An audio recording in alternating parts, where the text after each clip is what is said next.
अभी मैं ऐसे सोचती रहती हूँ कभी कभी, तो ध्यान में आया ओशो ने एक उदाहरण दिया है। ओशो है ना, हमेशा नसरुद्दीन जो मौला है वो उसका उदाहरण देते रहते हैं, हंसाते हैं चुटकुला सुनाकर, लेकिन उसके साथ जो जुड़ी हुई बातें होती है वो बड़ी आध्यात्मिक ऊंचाई रखती है। वर्मा अगर आप समझ लो तो आपका काम हो गया। तो उसमें आता है कि नसरुद्दीन है और उसकी पत्नी मरण शैया पर है।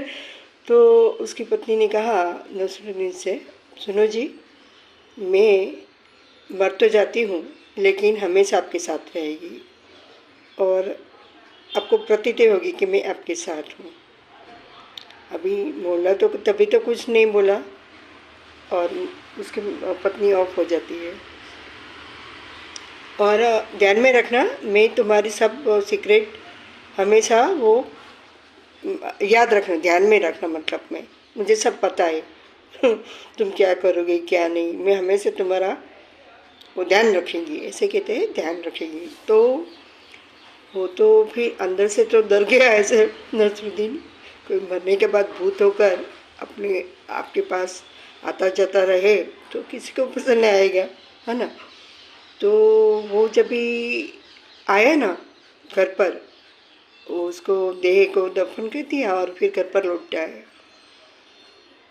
तो उसने सुना जैसे उसकी मिसेस है वो सामने ही खड़ी है और आ गई तुम, खुश हो गए। मतलब मैं समझाने के लिए उसने कुछ और ही कहा होगा, लेकिन अभी मेरे मेमोरी में जो आता है वो मैं शेयर करती हूँ। फिर ऐसा हुआ जब भी वो कहीं से भी आए, दारू पीकर आए या जो भी उसकी हैबिट है, वो उसकी पत्नी का तो पता ही था ना कि नसरुद्दीन ऐसा करेगा, इसके बाद ऐसा करेगा, इसके बाद ऐसा करेगा। तो अभी नसरुद्दीन को ऐसा हुआ कि तो मेरी जान ले लेगी।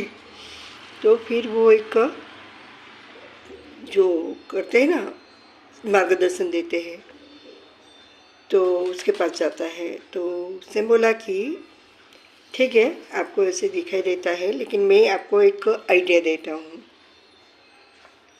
तो उसने कहा कि ये तो चावल रख अपने हाथ में, और जैसे ही वो पूछे ना आपकी मिसेस या भूत कि मैं तो यहीं पर हूँ, तुझे देखती हूँ, तो तुझे ऐसा पूछना कि ये चावल में कितने दाने हैं, बस तुम्हारा काम हो जाएगा। फिर तो अभी नसरुद्दीन घर जाता है और जैसे ही उसकी मिसेस दिखाई देती है तो वो पूछता है कि मेरे हाथ में, उसने बताया कि तुम्हारे हाथ में चावल के दाने हैं, लेकिन जब भी नसरुद्दीन ने पूछा कि कितने, तो वो अलोप हो जाती है।